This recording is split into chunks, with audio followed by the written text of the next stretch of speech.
What's good, YouTube? American RX at it again. What's good, people?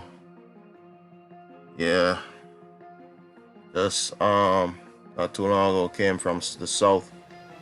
Was very good. I get to be around a lot of herbs. I'm saying some sunshine. What's good, you know what I'm saying? But what's good? What's good to the subscribers? What's good?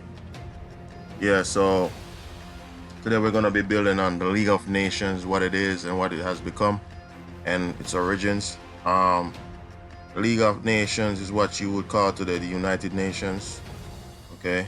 And it's just a detail and a little breakdown of how they came about and the purpose of um, you know, what they serve and how it impacts um the land masses, the lands owned by our people. You know what I'm saying? They're the one pulling the strings. Okay, so let's get to it. League of Nations, international organization, okay? League of Nations, an organization for international cooperation, established on January 10, 1920, at the initiative of the victorious Allied powers, right? At the end of World War I. Now, you had two powers fighting against each other in World War. I'm saying there was Axis and the Allied, right? I think the Axis was Japan and I think Germany. I mean, I may be wrong, but I think so. But if I'm wrong, please correct me. However, let's get to it.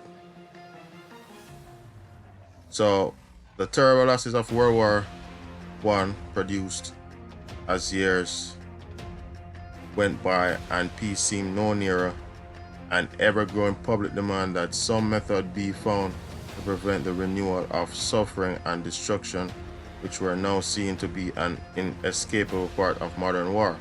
So great was the force of this demand that within a few weeks after the opening of Paris Peace Conference in January 1919, unanimous agreement had been reached on the text of the Covenant of the League of Nations. Okay, the Covenant, okay? A covenant is like an agreement, like a contract, okay? Although the League was unable to fulfill the hopes of its founders, its creation was an event of decisive importance in the history of international relations.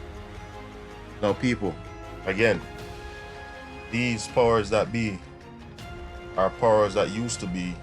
They're the one who create the problems, and they're the one who comes with the solutions. And there's always an end game for them, okay? These people play chess, all right? They know exactly what they want to accomplish and how they're going to go about accomplishing it. They create the problems, and they are always the ones that comes with the solution. And the solution is always an agenda, okay? Let's get to it. The League was unable to fulfill the hopes of the founders. Its creation was an event of decisive importance in the history of international relations. The League was formally disbanded on April 19, 1946. Its powers and functions had been transferred to the nascent United Nations. Okay, so this is when they recreate, they just branded it called it United Nations 1946. Okay, and this all was created out of the World War. Okay, so as you know, the World War was with Winston Churchill and them people, all right? I think they were the ones who started the war with Hitler and all of them. Okay, origins of the League of Nations. The central basic idea of the movement was that aggressive war is a crime, not only against the immediate victim, but against the whole human community. Accordingly, it is the right and duty of all states to join in preventing it. If it is certain that they will so act, no aggression is likely to take place. Such affirmations might be found in the writings of philosophers or moralists, but had never before emerged onto the plane of practical politics. Statesmen and lawyers alike held and acted on the view that there were no natural or supreme law by which the rights of sovereign states, including that are making of war as and when they chose, could be judged or limited. Many of the attributes of the League of Nations were developed from existing institutions or from time-honored proposal for the reform of previous diplomatic methods. However, the premise of collective security was for practical purposes a new concept engendered by the unprecedented pressures of World War I. Okay? And this is why they have World War II, okay? This is like the Treaty of Versailles, right? This is what they call it. I think the Treaty Paris, I think, right? When the peace conference met, it was generally agreed that its task should include the establishment of a League of Nations capable of ensuring future peace. U.S. President Woodrow Wilson insisted that this should be among the first questions to be dealt with the conference. The work proceeded with far greater speed than that of territorial, and chiefly because the subject had been exhaustively studied during the war years. Unofficial societies in the United States, Great Britain, France, and some neutral countries made plans and proposals, and in doing so they in turn had availed themselves of the efforts of earlier thinkers. Right? Over many years, lawyers worked out plans for the settlement of disputes between states by legal means or failing these by third-party arbitrators. And the Hague conferences in 1899 and 1907 had held long debates on these subjects. The results had been unimpressive. The 1907 conference tried in vain to set up an international court, and though many arbitration treaties were signed between individual states, they all contained reservations which precluded their application in more dangerous disputes. However, though the diplomatists thus kept the free hand as possible, the general principle of arbitration, which in popular language includes juridical settlement and also settlement through mediation. Okay, so they have their attorneys draw up all these documents, and mind you, when they created when they renamed it the United Nations, around this time they created what is called the IMF. Okay, so the IMF was around this time in the 1940s. Okay, so I'm just showing you the political setup that they had in plan to control the world resources. Okay, the entire planet's resources. Okay, which in popular language included juridical settlement and also settlement through mediation, and become widely accepted by public opinion, and was embodied as a matter of course in the Covenant. Another 19th century development which had influenced the plan makers was the growth of international bureaus, right, such as the Universal Postal Union. Okay, so if you need to get the UPU manual, because that's very important for you to understand that you could use these venues as a means of contracting and even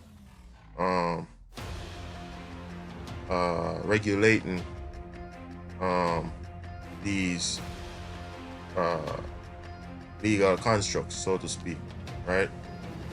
The UPU plays a very important role in all of that. If you know how to learn how to contract, I'm saying, with getting your postal stamps, I'm saying, because no matter what is going on, the post office is always open. Post office is always up and running. Okay. The International Institute of Agriculture and numerous others set up to deal with particular fields of work in which international cooperation was plainly essential. It had no political function or influence, Within their very narrow limits, they worked efficiently. It was concluded that wider fields of social and economic life, in which each passing year made international cooperation more and more necessary. Right?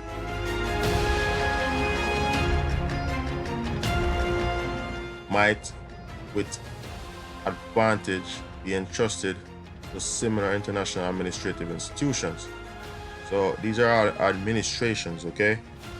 Such ideas were strengthened by the fact that during the war, Joint Allied Commission controlling trade, shipping, and procurement of raw material had gradually developed into powerful and effective administrative bodies.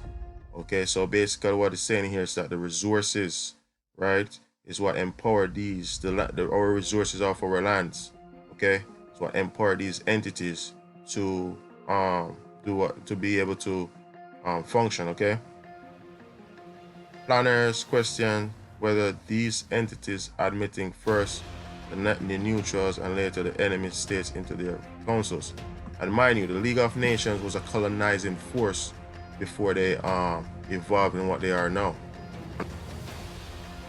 I'm gonna share that with you.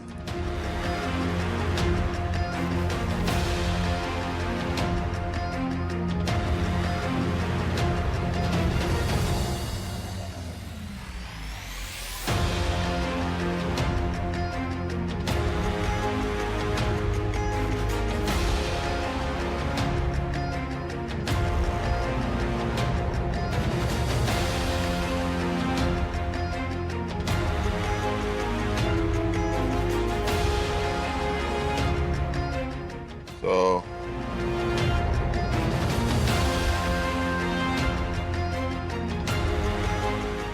yeah, so they were pretty much all the allied colonizing forces that came together and became one body, okay? Because they were pretty much dividing up the lands that they colonized, right? League of Nations, abbreviated LN or LON, French societies, abbreviated as SDN, meaning Society of Nations, was the first worldwide intergovernmental organization whose principal mission was to maintain world peace. It was founded on January 1920, following Paris Peace Friendship that ended the First World War. So I wanted to share, because before they were like they're like the colonizing forces that came together. Okay. So if you read here, concept of peaceful community of nations had been proposed as far back as 1795 when Immanuel Kant's perpetual peace philosopher sketched all an idea of a League of Nations to control conflict and promote peace between states, and argue for the establishment of a peaceful world community, not in a sense of global government, but in the hope that each state would declare itself a free state that respect its citizens and welcome foreign visitors as fellow rational beings. So don't get caught up with the whole peace thing, all right? That's just a guise, okay? It is a world government, okay? There's a part that I wanted to share where it's talk about they actually were like colonial forces that came together, okay?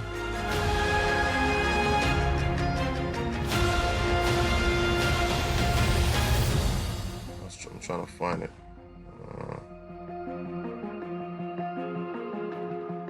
Let's see if I could see. I'm gonna find it.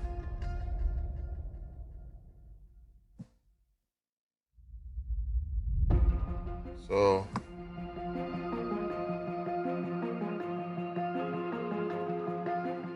there was a part that was explaining like the history.